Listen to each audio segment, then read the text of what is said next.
Wow.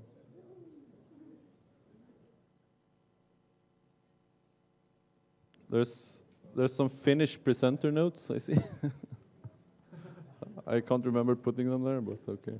I've been hacked already. Oh no. So I have a Mac, I don't.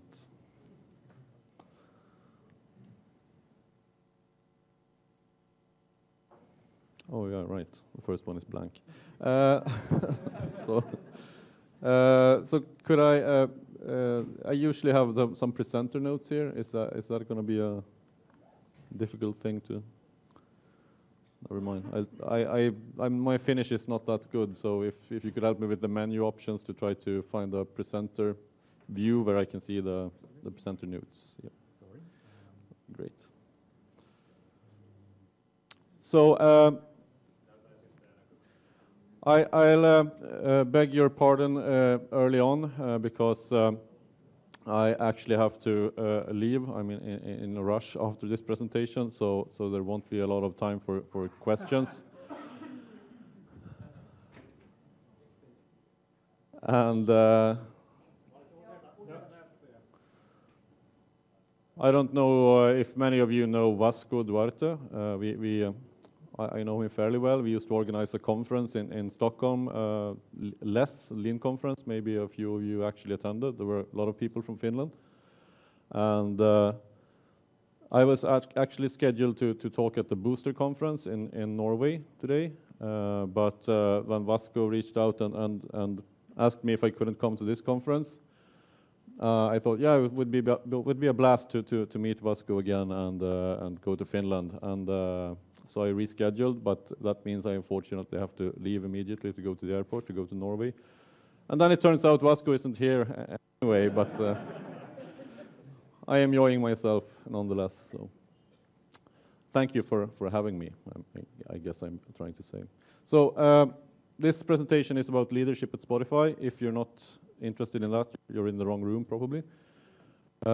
And I'm Joakim Sundén. I've been an Agile coach at Spotify since 2011, back when we hired the first couple of Agile coaches, and have been part of building the Agile coach community and the Agile coach group at Spotify. And involved in some of the organizational changes that's been widespread and popularized in different ways. But let's start. I guess, is there anyone here that doesn't know what Spotify is? Please raise your hand. Great. So yeah, the right music for every moment, music streaming service. We're about, oh, I see the font has changed. This is going to be exciting. Today we have more than 60 million active users, 15 million paying subscribers, 1.5 billion playlists. We have paid out over $2 billion in revenue to rights holders. And we have 30 million songs. We add 20,000 new songs every day to our service. And I like to ask the audience, so if you already heard this, don't guess, but how many record labels do you think that we have deals with? Anyone? 1,000? 20,000? That's a lot of record labels. Sorry? Two? I never heard that one before. Zero usually comes up for some reason. I don't know if it's because of Pirate Bay or something. But actually it's 300,000 record labels. So that goes to show a little bit about the complexity in licensing and ingesting tons of music and negotiating deals and so on, which is basically what we spent the first couple of years doing. But in 2008 we launched the service. Pretty small back then, but now we're in 58 markets. Probably more if you count some, what are they called? Andorra and Liechtenstein, but yeah, who counts? We're in 5 development sites over 3 time zones and over 600 engineers. 4 years ago, in January 2011, we were about 30 engineers in Stockholm. That's it. And now, 4 years later, over 600 engineers on 5 dev sites. Stockholm is still our headquarters, the biggest one. Then it's New York, then Boston, where we a year ago acquired Econest, and then it's Gothenburg, and last and least, San Francisco. And we're about 1,600 people in total outside of engineering. So with that kind of growth, we had a lot of challenging scaling our agile thinking and agile ways of doing things. And we started talking about that in small groups and conferences, and interest caught on. So we released a paper in October 2012, and it really caught on. And we were, even though people had expressed an interest to start with, and that's why we did the paper, we were blown away by the interest. Which has led to a lot of conference talks like this, but also lots and lots of people seeking contact, lots of visits. And it's not, I've been partly blind to it because I've been in the organization, but I now understand that lots of people are actually doing what they call the Spotify model for scaling. And this scares us a little bit because we've never actually used it ourselves. You know what they say, all models are wrong, but some are useful. And this is a model that we are trying to use and that we're using to talk about, but it's not even true at Spotify. So that's also a reason why I'm here and why we're doing kind of a second round of Spotify talks, and maybe there'll be a paper, because yeah, we want to look at what's behind that model, and is it really appropriate to just copy it? But also, and the main focus, what Vasco asked me to talk about was, we get many questions around leadership. How do you make decisions and so on? So I'm trying to center the talk around that, but still go through some of our special organizational design for those who haven't already seen that. How many of you have read or the paper or heard about it? Okay, quite a few. So we believe in autonomy. That's one of the most important principles for how we organize ourselves, and it's because we believe that's how we will stay fast while growing. And generally, it's based on a belief that awesome people will do awesome things when they have an opportunity to be awesome. It sounds like a Lego movie here. Everything is awesome. But it's actually a quote from Woody Sewell,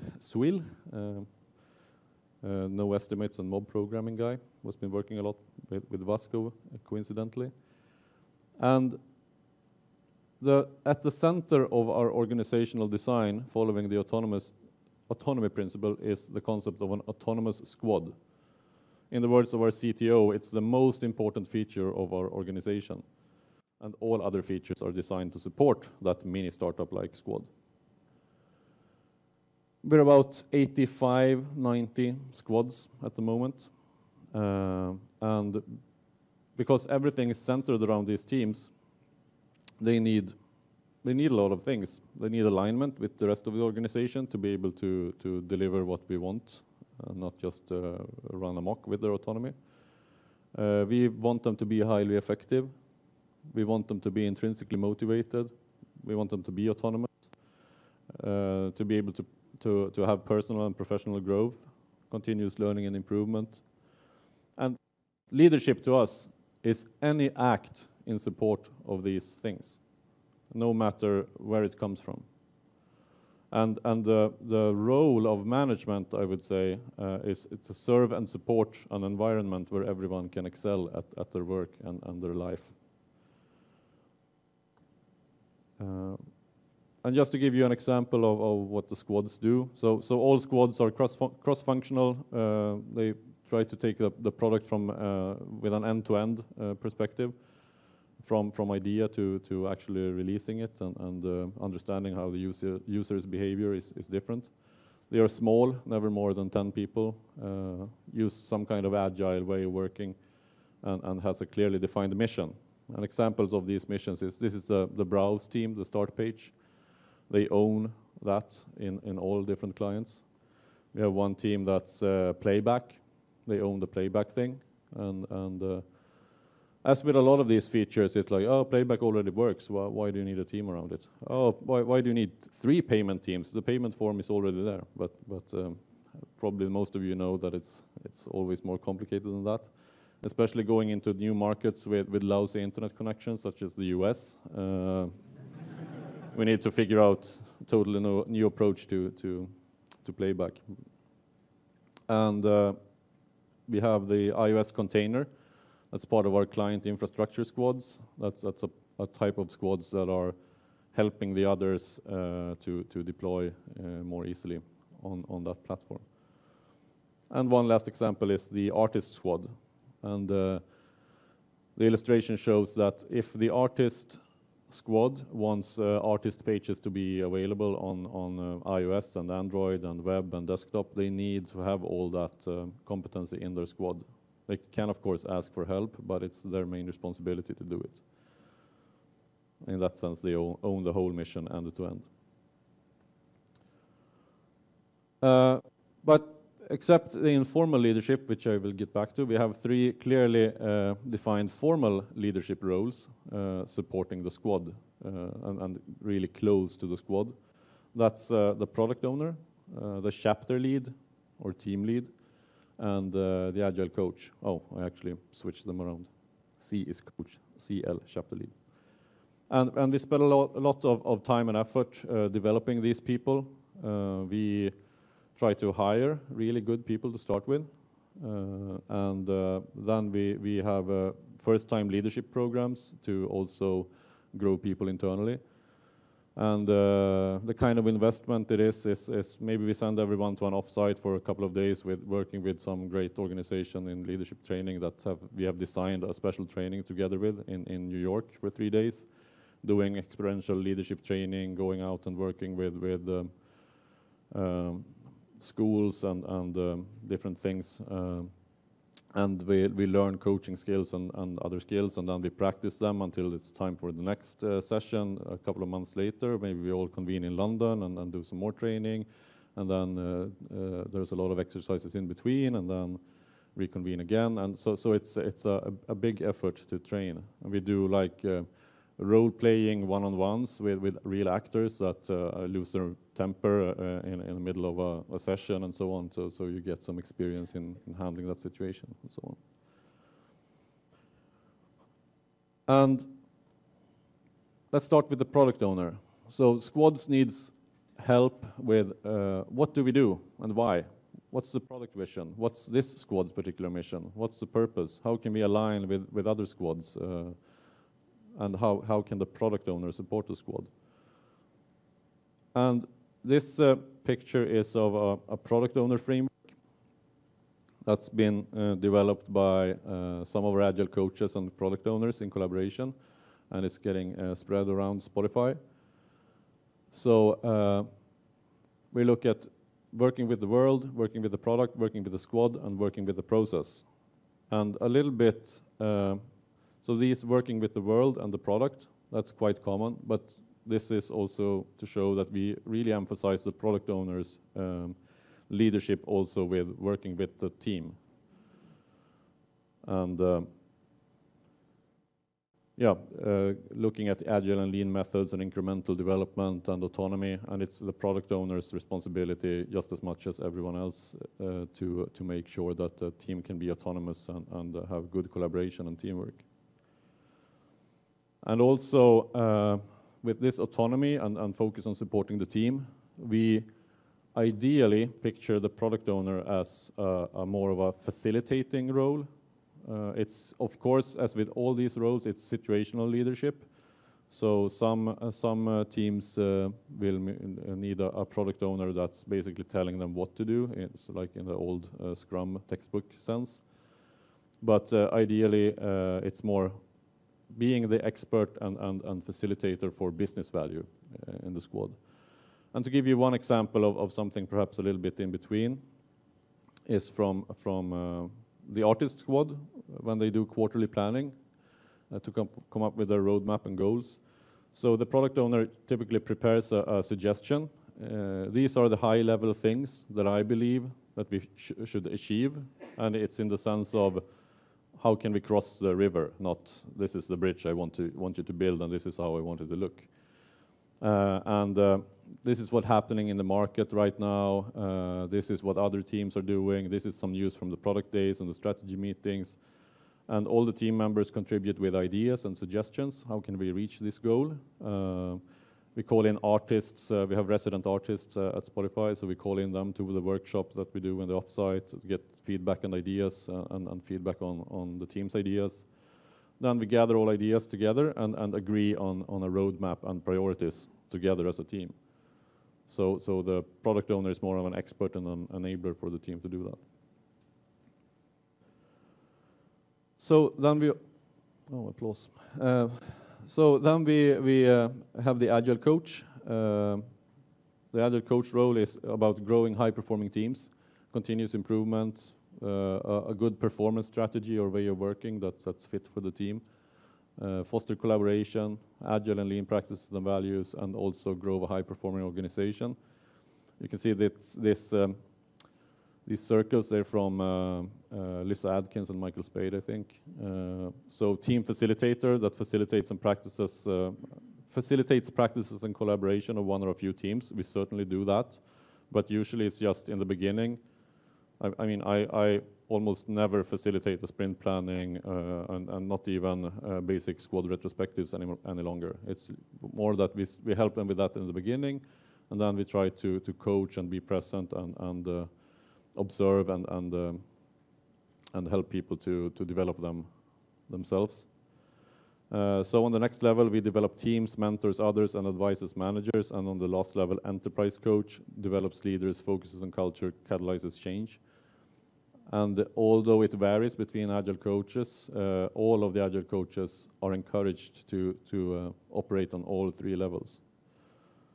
And we're currently about 30 coaches today. A typical coach works with 2 or 3 squads. I tend to gravitate more towards the enterprise coaching and Agile coaching circle there, so I only work closely with 1 squad at the moment, for example. So it's different. And because squads are cross-functional, you can find yourself in a situation where, well, I'm the only back-end engineer in this squad. And we want back-end engineers, of course, to be talking to each other in communities of practice and so on, and to come up with not reinventing the wheel, consolidating and so on, and sharing experience and knowledge. So every role is therefore also included in a chapter. So if you're a back-end engineer, you're in a back-end engineer chapter. If you're a web developer, you're in a web development chapter. If you're a QA, you're in a QA chapter, and so on. And the chapter is never more than 10 people. If it's bigger, we split it into 2 or spawn off a new one. And that's only a forum for sharing knowledge and experience.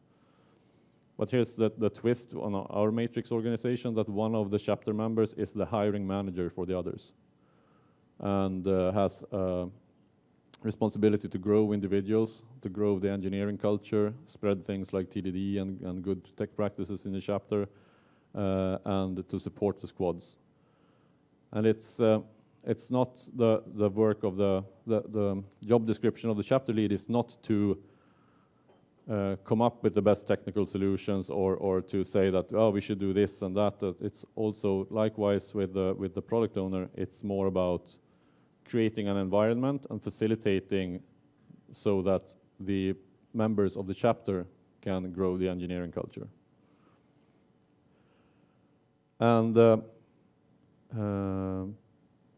so if you're a web developer, your manager is also going to be a web developer.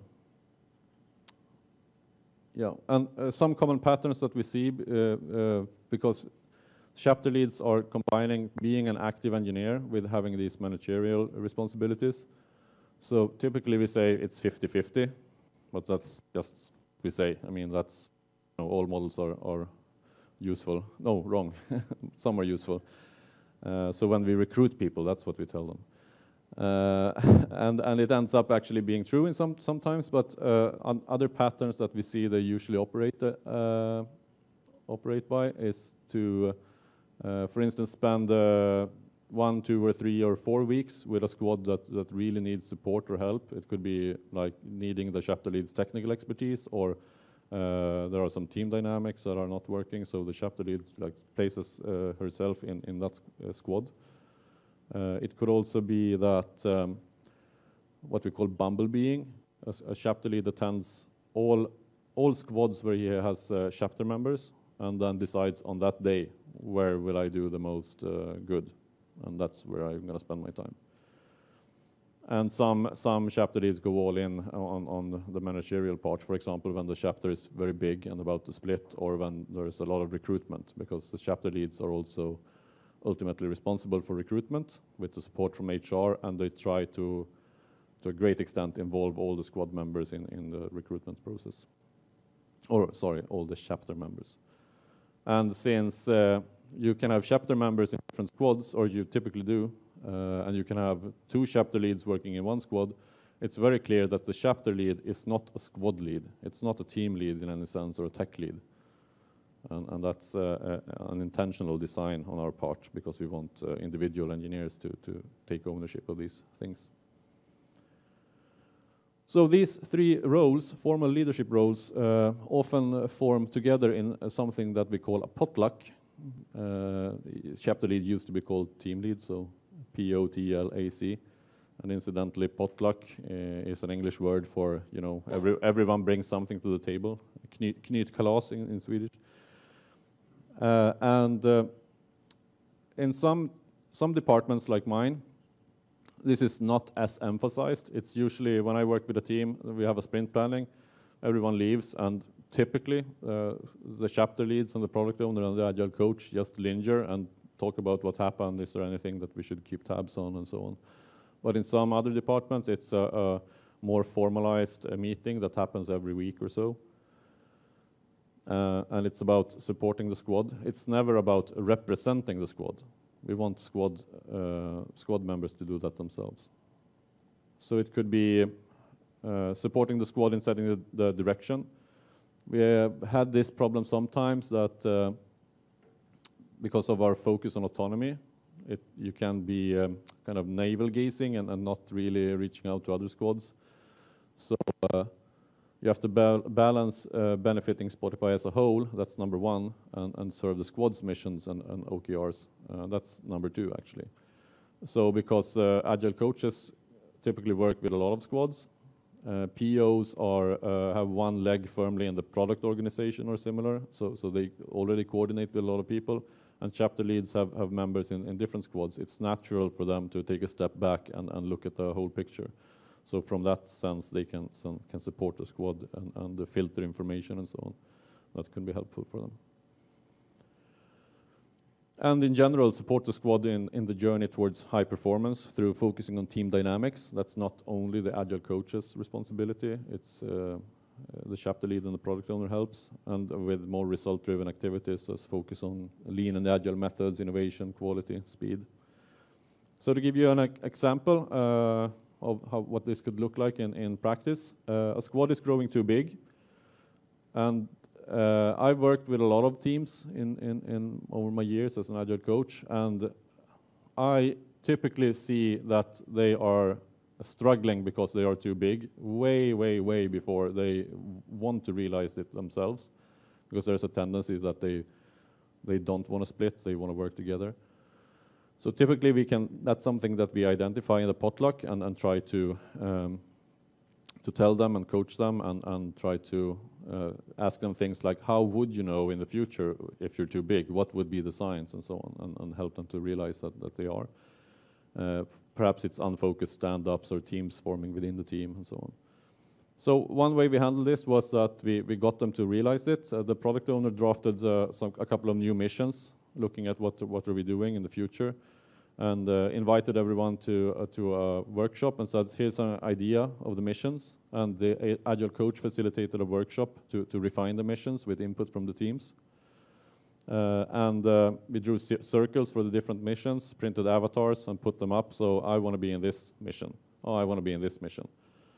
And the next 3 days, you could make up your mind and decide. And during that time, the chapter leads working with the squad did intensive one-on-one coaching and try to support and help people find out where they should be going. And that's one way of splitting a squad using the potluck Another one, a dominating individual in a squad that's not necessarily understanding how his behavior affects the squad. Great developer, not a great leader in that sense. So that's also something that the potluck can see. Sometimes the chapter lead isn't actually working close to that person, so he or she doesn't really know about it, or maybe just get it secondhand from other chapter leads. And then it could be much less dramatic if the agile coach is actually the one that gives the feedback. But because then it's, having worked with you, this is what I have observed, is generally much better than the chapter lead saying, so this is what I've heard from people working with you, and he's your boss. So that's also a sense in which we can help each other with the different roles. So in this case, the agile coach gave some feedback. We discussed how can we improve the team dynamics to actually reinforce the feedback culture. So this kind of intervention isn't necessary, that the team can handle this themselves. And the chapter lead tried to nurture informal leadership and try to coach and mentor this person to learn what he wasn't aware of his behavior, basically, so he could become a better leader. And that's the thing. Leadership is a choice, not a position. Everybody is a leader. And we see that informal leadership as the backbone of a strong squad. And a lot of people are interested in leadership and doing acts of leadership at Spotify. A quarter of the whole tech and prod organization is in the Leadership Guild, which is a community of practice around leadership, which is much more than the number of managers or former leader roles. And this is something that we rolled out recently. Our Career Steps program, it has 4 steps within these 5 different fields: values team success over individual success, continues to improve self and team. And we have 4 levels. Individual, this is number 2, chapter and squad. Number 3 is kind of tribe, tech. The number 4 is to have a company-wide impact, basically, in those fields. And we expect, there's a clear expectation on everyone at Spotify that you should move from step 1 to step 2. Then you don't have to go any further, so to speak. And this is step 2, and you can see that it's identify and take on work from other members of the team if it's more important than their tasks, can effectively take a leadership role on a moderately complex project with a few other people working on it, helps identify team weaknesses and suggest solutions, mentors less experienced members of the team. So we actually expect, and this is getting tied to compensation. So if you want to make a career, if you want to get further in your role and get better compensation, we expect you to do acts of leadership. So it's made explicit now in our career paths even.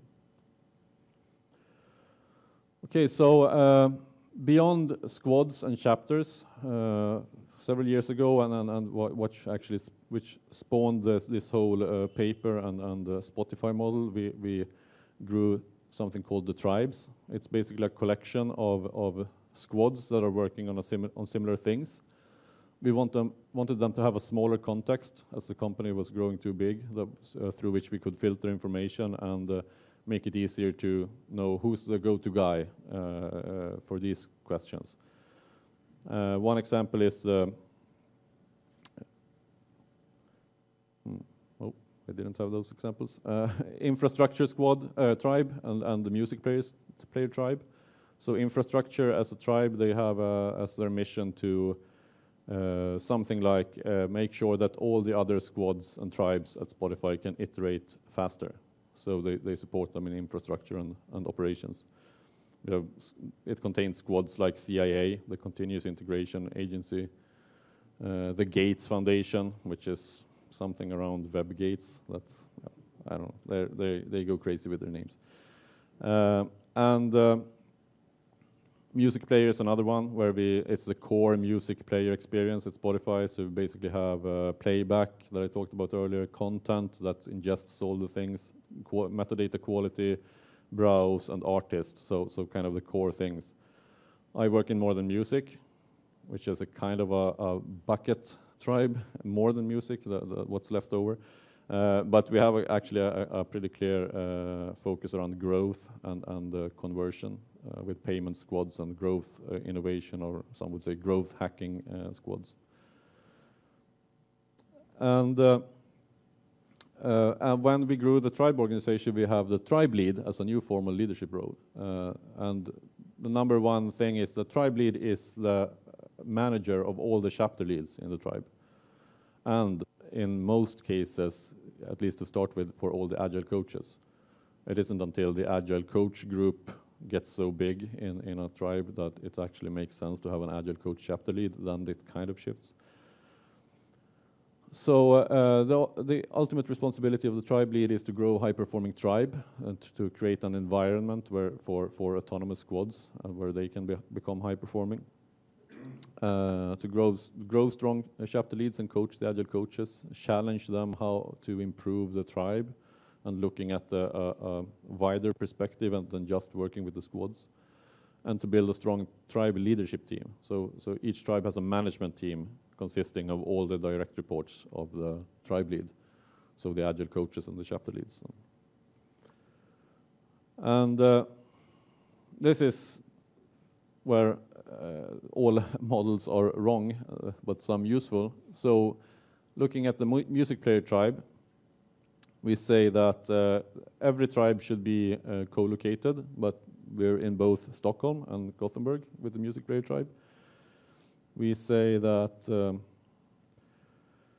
this is a chapter lead that have all his chapter members in the same squad, and is also the product owner of the squad. It seems like the reasonable solution, so that's what we did. So it's just a model.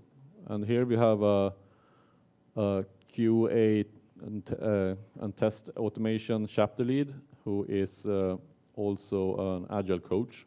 So it could be that they have the same role. And oops. Yeah, and there we have this guy. He's all alone. He's not a chapter lead, he's not an Agile coach, he's not a product owner. He is Ludde, and he was the first developer at Spotify, and he has carte blanche to do whatever he wants. So you probably have someone similar in your org. He built uTorrent also before starting at Spotify. And Spotify is often perceived as a flat organization, and that's how we talk about it internally. But actually, we have the CTO, tribe leads. Now maybe there's another level in some tribes. Chapter leads, Agile coach chapter leads, and engineers. This is actually a very simple picture of our product organization. The one that I work with, we have a CPO who has as a direct report a CMO, who has a VP of growth, who has a director of conversion, who has a product manager, who has a product owner that works with a team. But so why do we perceive it as flat? Well, it's really not a reporting structure, it's a supporting structure. We've turned it upside down, and you never have to, the reporting structure doesn't reflect communication or decision making. So you don't have to go to your manager to ask him, to have him ask another manager, to have her ask her squad members and decide on working together. If you need something from another squad, you talk to them directly, squad member to squad member. And they talk to their squad and they say, so Iris squad wants us in Black Mesa to do something around this and that. And I think we should really prioritize that, and they have a discussion and they fix it. And if you want to talk to the CTO or the tribe lead, they are available. So it feels more like this, an organic structure. And that's not a code word for chaos or a euphemism for that. It actually is an organic structure. And teams are our foundation, as I mentioned. So having a supporting structure is all about helping the teams with what they want, not to be in their way in any sense. And it's often been said that if you need to know exactly who is making the decisions, you are in the wrong place. So it's both a good and a bad thing, I'd say. Not having an explicit place for who made this decision where and when, it's not as easy to reverse the decisions, and it sometimes becomes a problem that I know that this is a decision somehow, but I don't know who made it, so I don't really know who to challenge or how to reverse it. But we try to encourage people to just make a new decision and inform people about it, and then if it's important, someone will object, probably the one who made the other decision in the first place. And I like this picture from Valve, methods to find out what's going on. Talk to someone in a meeting, talk to someone in the elevator, talk to someone in the kitchen, talk to someone in the bathroom. And that's why we had the tribes to start with, to make these containers smaller so that it would be easier to just sharing the most relevant information through talking to others that are close to you or working on similar things. And we have the tribe management and team to help filter relevant information for the tribe. But we also couple that with a great level of transparency that I've never seen in a similar company before or heard about. So we're very, very open, even about secret stuff that would be damaging for our competitors to know. We let everyone in on it, basically. And we try to share information through. We have town halls every 3 weeks where the CEO addresses the whole company, and there's a Q&A with all C-level people. And you can raise just about anything. All product owners for all 80 or so squads have a check-in with some kind of product organization where they every week try to describe what's the highlight we're working on, what are the obstacles, and that's shared to all. So everyone can go in, and everyone's invited and welcome to all demos and everything. So the information certainly is there. It's just the tricky thing is to filter it for yourself. We also have guilds, which is an open community of practice, so that anyone can join. It was when we did tribes, it was all web developers should be able to talk to each other in the whole Spotify world. So let's put all of them in a guild. But then why only web members? Isn't it great if anyone interested in web would be? And we made them opt in and opt out, and then lots and lots of guilds started popping up. We have an innovation guild, leadership guild, as I mentioned, A/B testing guild, and an agile guild, of course. And some of them are mainly mailing lists, but a lot of them try to meet at least once or twice a year, where everyone gets together in, say, Stockholm, most likely, sometimes in New York, and do a full day one conference with lightning talks and open spaces and so on. And some, like the QA Guild and the Agile Guild, have a regular lunch and learn that everyone's invited to. So with the tribes, you also have tribe leadership teams, as I mentioned, work with recruitment and onboarding, grow high-performance teams, culture, tribe VIP, try to look at that we're not doing too many things at the same time in the tribe, and try to keep the alignment and filtering of information, as I mentioned. So one example on how the tribe can handle things that are a little bit bigger. So we have this example where a stakeholder came to a team upset by the lack of progress one Friday afternoon. So he pushed the PO a little bit, that pushed the team hard, and we need to get this guy a build, and they worked their asses off, and they got him that build, and he was very impressed. But this wasn't okay because it broke their planning, what they were really going to do. It kind of interrupted their whole work, and they felt that they were pressured a little bit into do this. And the stakeholder wasn't aware somehow that he had that impact, just wanting to see what they had done. So we decided to treat that just as we have incidents in production. We came up with the idea to do, this was a leadership incident. That's what it was. So let's have a post-mortem on this, just like we have post-mortems on all incidents that we have in production. So we got everyone in a room together and came up with some things like, okay, we should have multiple stakeholder channels. So because one part of it was that he had not been able to get a hold of the PO earlier, so he shouldn't be the bottleneck, and that would also share the pressure within the lead team. The team fessed up and say, why didn't we have a working build just that he could just look at? We should invest more in continuous delivery. But until we do, let's agree on no Friday releases, okay? Because as most of you know, maybe that's very unpopular in operations if they have to spend the weekend because you failed. So, in closing, the organizational structure elements that we have, we believe to be a function of our culture, which is in turn a function of our values. So, for example, we really believe in empowerment, which leads us to focus on autonomy, which leads us to have these autonomous squads. We really, really trust people to do the right thing, which leads us to a model of servant leadership, which leads us to the whole chapter thing, to support individual growth rather than control or decide for people. We truly believe in collaboration. That's why we value teamwork, and that's why we have teams on all levels. For example, the management team rather than one manager, why we have potlucks working together, covering for each other, so to speak. And so in summary, we think that the org structure is important, but even more important are the formal leaders. Even more important than that is the informal leadership of everyone. And that comes from culture and values. And without this culture and these values, that's probably going to be useless for you. So the question is, before copying any model, it's like, do we share the same values? Do we have the same culture? Do we think that this will work for us, like it's working for this other organization? Case in point, Catbert, evil director of human resources. We're jumping on the fad of giving employees unlimited vacation days. The only gating factor will be the knowledge that taking any time off whatsoever will torpedo your career. So now our vacations will be a source of stress. Only as much as you want. It's totally up to you.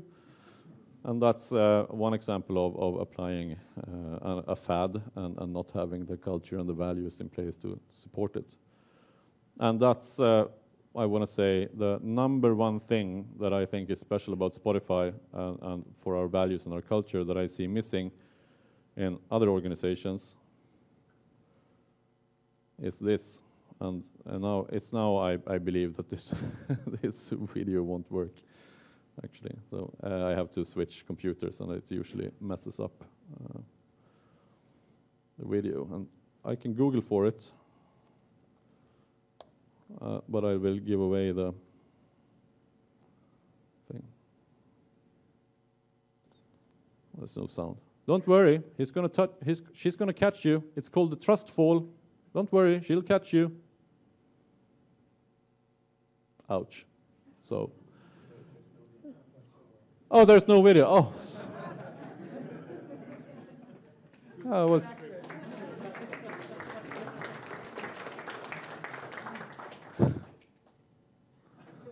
Oh, that's not it.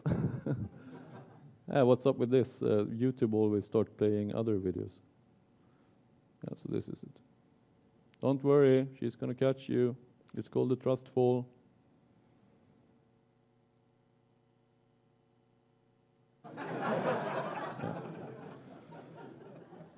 So you need trust, but perhaps not blind trust, I guess. So thank you all for coming to the talk. And